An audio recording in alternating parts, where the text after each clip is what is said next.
Our News is brought to you by Alive.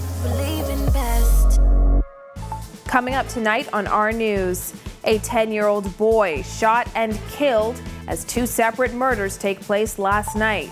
This as the Bahamas Christian Council says it may be time to introduce lethal injection as a form of capital punishment. 4 men charged with rape-related offenses. But first, the Prime Minister reveals just how many Bahamians will receive the first batch of COVID-19 vaccines.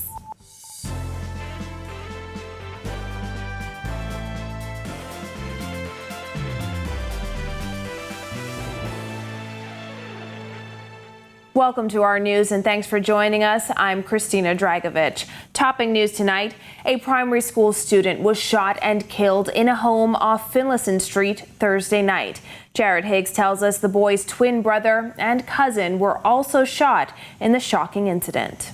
Unfortunately, we are investigating the death of a 10-year-old male victim. That 10-year-old victim is Kenron Dean, according to his mother, who also says the boy's twin brother, cousin and uncle were also hit by bullets. In this incident here, we had 4 persons shot.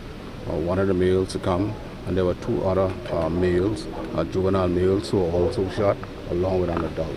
Police were called to the scene off Finlayson Street after 9 on Thursday night. Family members cried out as the boy's body was taken out of the home. Assistant Commissioner of Police Solomon Cash says the shooting took place inside the residence, but he says officers weren't exactly sure what led to it. The investigation is early at this stage. We don't have all the full details as to what transpired here. We have a team of investigators in the area who are probing and speaking to persons that live in this area to see if we could unravel what really happened here at the scene. Dean was a student at T.G. Glover Primary School. His mother says she wasn't at the home at the time of the incident, but police say 2 other women, including a grandmother, were in the home. The victims who are in hospital, they're being treated for their injuries, and we suspect at this time that they are serious injuries. Just hours before the shooting, Cash was making a presentation to members of the press where he identified Baintown as a hotspot for recent homicides. He appealed to the community to speak out if they know something. I spoke about shooting reports, particularly in the Baintown area, and we, say to members in these communities that should they hear or they see these things happening, to contact the police. Reporting for Our News, I'm Jared Higgs. Well, police were called to the scene of another homicide on Thursday night. ASP Audley Peters updating media at Fox Hill, where a man was shot and killed. Shortly after 10 p.m., police received reports of a shooting incident that occurred on Barger Lane off Coxway, Fox Hill. On the arrival of the first responding officers, they met a male lying on the ground with apparent gunshot wounds to the body. Following the examination of the EMS personnel, the body was pronounced lifeless. Again, police are looking for tips to solve that homicide. Peters making this impassioned plea to residents. This country belongs to us. If we want to live in a safer community, it's going to take the collective effort of everyone. Everyone is responsible for the reduction in crime. We cannot sit by idly knowing well that individuals in our communities possess firearms or are doing things that are illicit or illegal and not do anything. We would be responsible vicariously when we know that individuals have these criminal tools and not report them. President of the Bahamas Christian Council, Delton Fernander, is condemning last night's murder that left 1 child dead and 3 others injured. Fernander says given the rate of violence in the Bahamas, the introduction of a more humane form of capital punishment, like lethal injection, may need to be considered. Kyle Joaquin reports.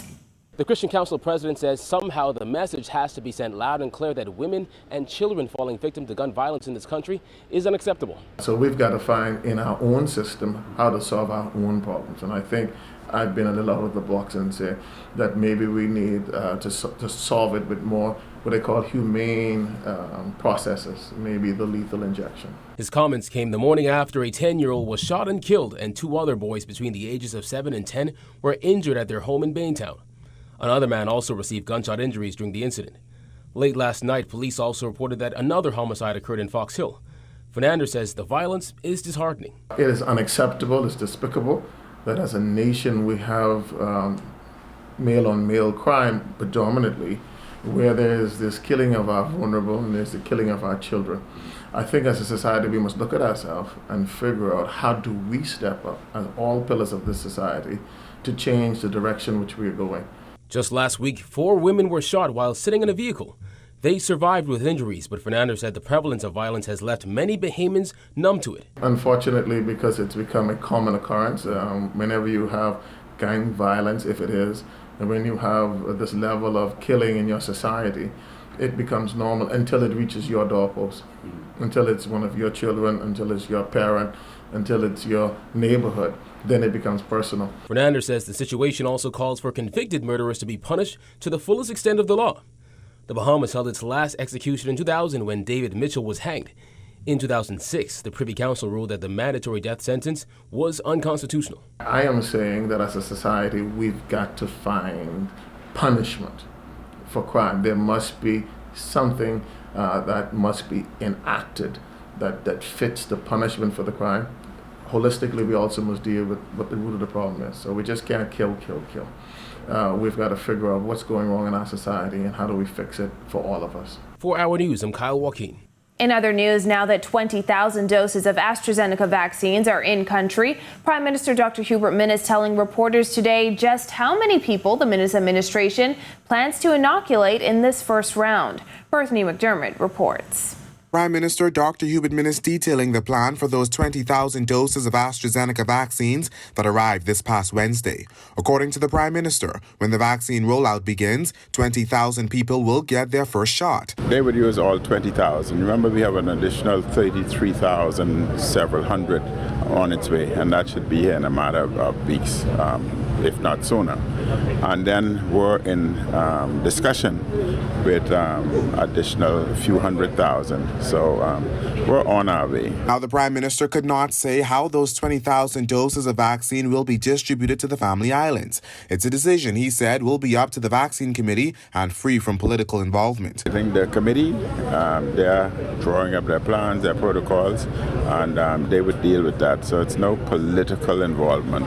It'll be fair play, and our objective, our goal, is to ensure that each and every Bahamian is vaccinated. Those 20,000 doses of vaccines were a donation from the government of India to 50 in CARICOM countries. In this national address Sunday, Dr. Minnis confirmed that an additional 33,600 doses of AstraZeneca vaccine from the WHO through COVAX will be in the country by the end of the month. So will Dr. Minnis televise his first jab? I and my cabinet, I'm sure, would take the vaccine as soon as possible. But as I've said, the vaccination committee, they set the protocols and all the plans. They do all of that. So we would just fall in line, essentially. Nearly 2 weeks back, Dr. Minnis tightened COVID-19 restrictions on Abaco after a slight uptick in cases there. At the time, he said the restrictions would only last 2 weeks. Speaking on the sidelines of the opening of the passport office in Inagua Friday, Dr. Minnis says an assessment will determine the way forward for that northern island. Then we would assess at that time and make the determination. Reporting for Our News, I'm Bethany McDermott. Well, mostly clear skies in the capital tonight. Greg Thompson is in the Weather Center with the latest. Thanks, Christina. I'm meteorologist Greg Thompson with your Friday evening look at weather. Outside our studios, we are still under breezy conditions. Temperatures are in the mid-70s, 74 degrees. Outside our studios, partly cloudy skies, as I said. Breezy, winds are out of the east-northeast at 12 knots, and your feels-like temperature still in the mid-70s.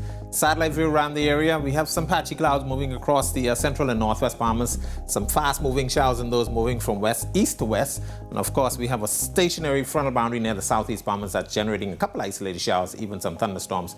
We will continue to see those activities throughout the rest of the evening. That's your first look at weather. Your extended forecast is still to come.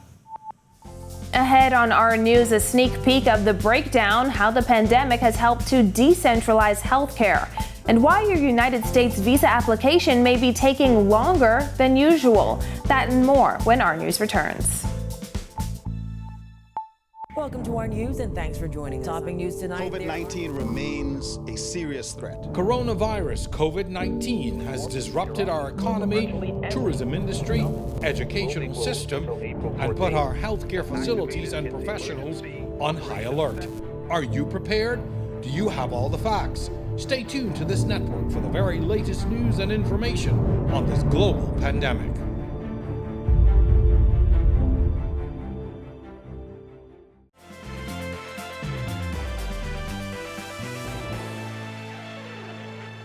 Four men charged with rape-related offenses in the magistrate's court today. Giorgio Bain was there and has this report. Devon Seymour in the white t-shirt was charged with 3 counts of rape and other related charges today before Magistrate Samuel McKinney. Prosecutors alleged that Seymour had sexual intercourse with a 21-year-old woman on January 27th without her consent. It is also alleged that Seymour raped another 21-year-old woman on February 7th and a 47-year-old woman on February 19th. Seymour was also charged with assault with intent to commit rape related to another incident on January 27th. Seymour is also facing an armed robbery charge after prosecutors alleged that he used a handgun to obtain a woman's Samsung cell phone on February 7th. He was not required to enter a plea and was remanded to the Bahamas Department of Corrections. Seymour returns to court on May 21st for the presentation of a voluntary bill of indictment. Meanwhile, Giovanni DePass in the lime green shirt was charged with unlawful sexual intercourse. It is alleged that DePass had sexual intercourse with a 15-year-old girl. He was not required to enter a plea and was remanded. He returns to court April 28th for the presentation of a VBI. In a separate matter, 38-year-old Godfrey Gray of Sugar Apple Street, Pinewood Gardens, wearing the blue pants and plaid shirt, faced a charge of unlawful sexual intercourse with a 14-year-old girl. Gray was represented by attorney Ian Cargill. Bail was denied and Gray was remanded to the Bahamas Department of Corrections until April 28th when he returned to court for the presentation of a VBI. And a 35-year-old Seabreeze man was charged with attempted rape of an 18-year-old woman on March 7th.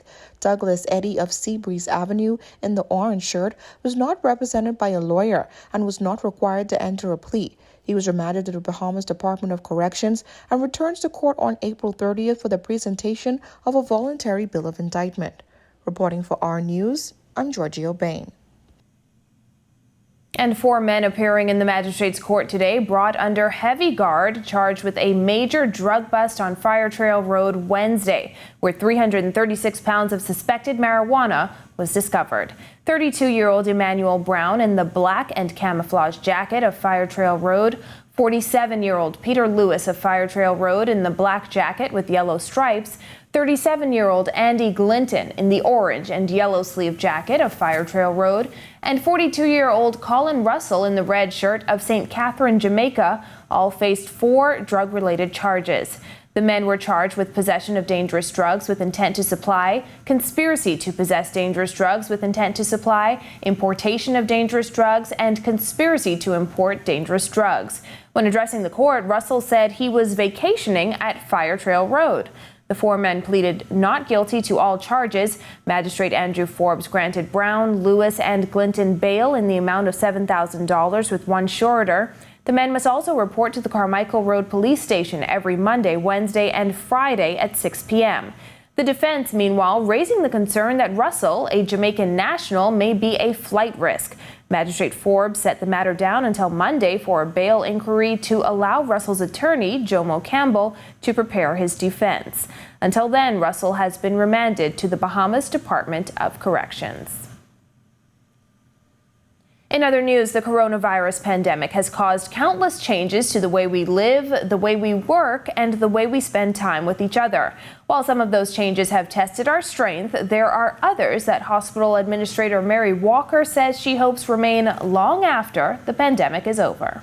We've actually been assisted by this pandemic with reprogramming the population on how to access care. And we want that lesson to be a lasting one.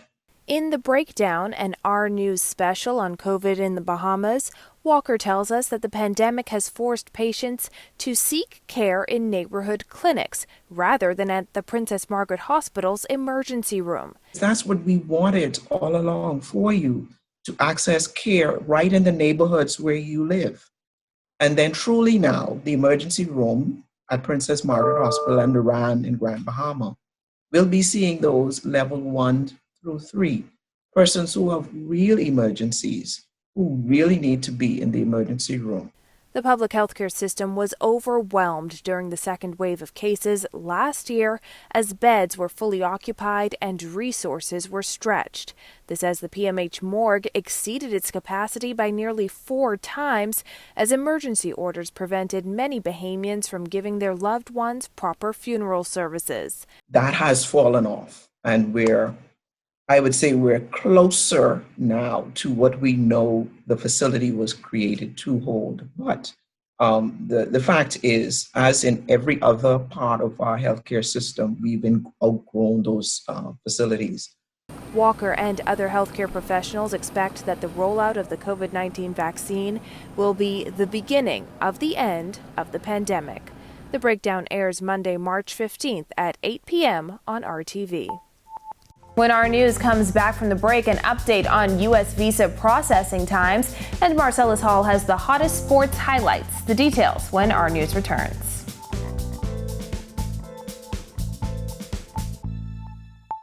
Welcome to our news and thanks for joining us. Topping news tonight. COVID-19 remains a serious threat. Coronavirus COVID-19 has disrupted our economy, tourism industry, educational system, and put our healthcare facilities and professionals on high alert. Are you prepared? Do you have all the facts? Stay tuned to this network for the very latest news and information on this global pandemic.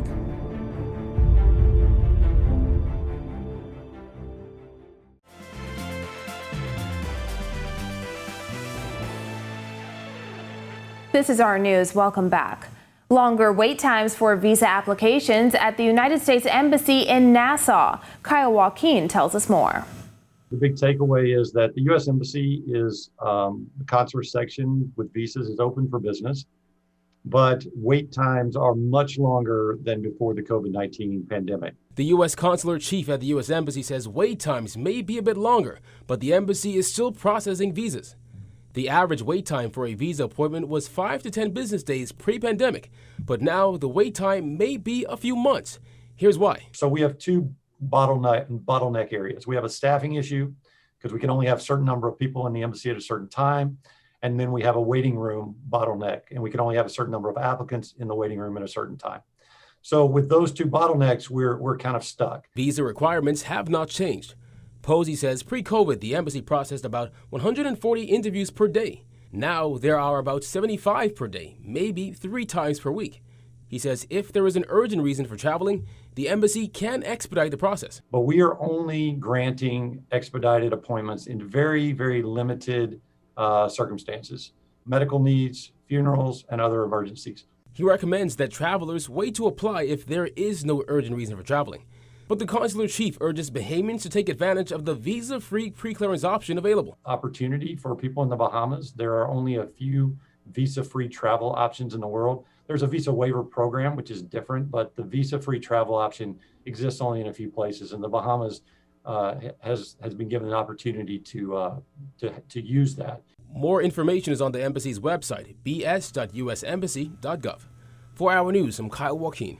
And big wins for our international basketball players in college and the NBA. Marcellus Hall tells us more.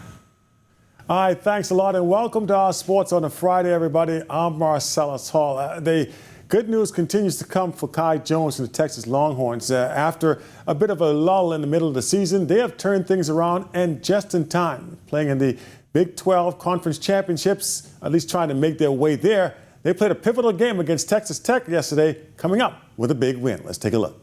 Kai Jones, Texas Longhorns, playing in the quarterfinals of the Big 12 Championships, going up against Texas Tech. The Red Raiders had beaten Texas earlier in the season.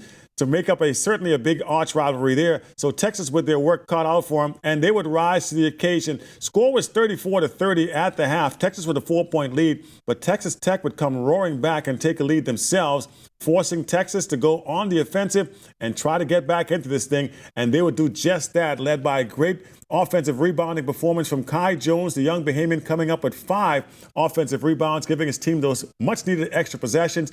They go on to pull off the win here, 67-66. We mentioned Kai. He finished up with 10 points, 7 rebounds, and also 2 block shots in the game, all of them critical, as it gives Texas Tech the loss, and Texas moves on to face Kansas later on today. To the NBA, where both Buddy Hield and DeAndre Ayton were in action yesterday evening.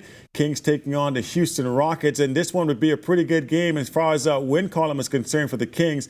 They get this one easily. 125-105 would be your final score. They cruise to the victory, a much-needed win to improve to 15-22 on the year. How about Buddy on the night? He shot 7 of 19 from the field, making 5 3-pointers, ends up with 20 points, 7 assists, 6 rebounds, and a couple of steals. So a well-rounded night for Buddy. More importantly, they get the win, 125-105, as you mentioned, that being your final score. How about DeAndre Ayton and the Phoenix Suns? They, too, in action last night, going up against the Portland Trail Blazers, who had Damian Lillard at their services. Early on, it looked as if things were not going to go the Suns' way. They trailed big time in this game before able to come back. And guess what? They pull off the win here, 127-121. As for our guy, DeAndre Ayton, he had himself a pretty interesting night, a slow night, if you will, offensively. 23 minutes on the floor, but finished up with 11 points, also to go along with 4 rebounds and 1 steal. More important, like we said, they get the win, 127-121. They remain in second place in the Western Conference standings. And that's a check here on sports for this Friday. Have a great weekend. See you right back here on Monday. I'm Marcellus Hall. Back to you. When our news returns, Greg Thompson has your weekend weather forecast and celebrating Women's History Month. Stay with us. Welcome to our news and thanks for joining. Topping news tonight. COVID-19 remains a serious threat. Coronavirus COVID-19 has disrupted our economy, tourism industry, educational system, and put our healthcare facilities and professionals on high alert. Are you prepared? Do you have all the facts? Stay tuned to this network for the very latest news and information on this global pandemic.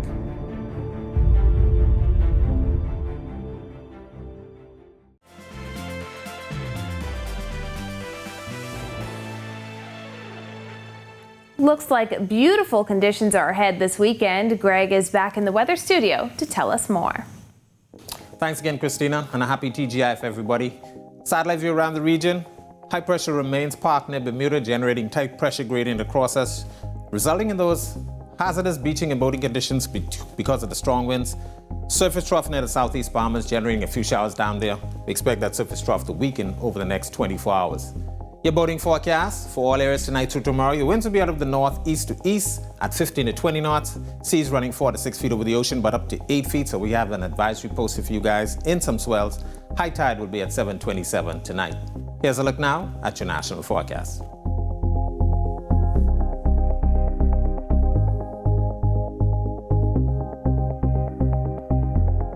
A look now at your extended forecast through Wednesday.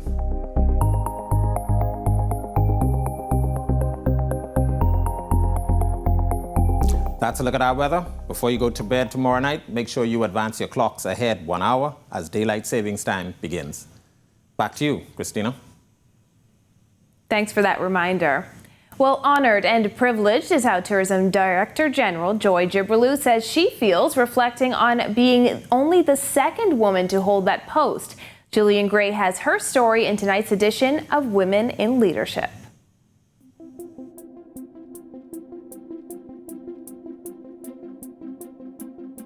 My first response is, but what is there about me that would make you think that I can do this job effectively? That's Joy Gibberlew, Director General in the Ministry of Tourism. She's one of only 2 women who have held the role and says it's a weight she doesn't take for granted. It is a weight. And as I have said to Miss Walking, thank God you did it well. I feel that strongly. If I mess it up, I'm going to make it difficult for every woman who comes after me.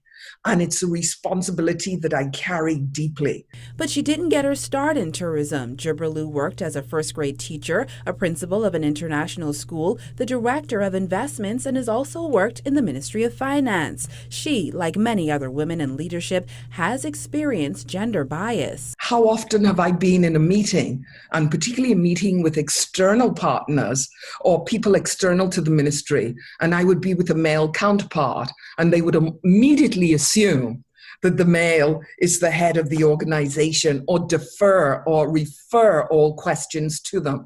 That's something that's subtle. Those are the intangibles of what we deal with. She says a consciousness is now blooming in the workplace. One thing that I could say, we work hard. And I wonder if it's something that we feel we have to prove we actually deserve to be there, because we go over, above, and beyond to get the job done. In the workplace, Jibril says she's made it her business to ensure equal opportunity for both men and women.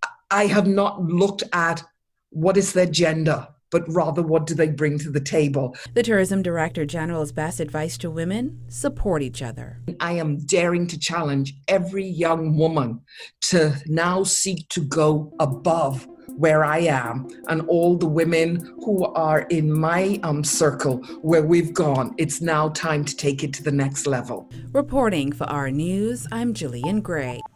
Well, thank you for joining us for Our News Tonight. On behalf of the entire team, I'm KRISTINA DRAGOVICH.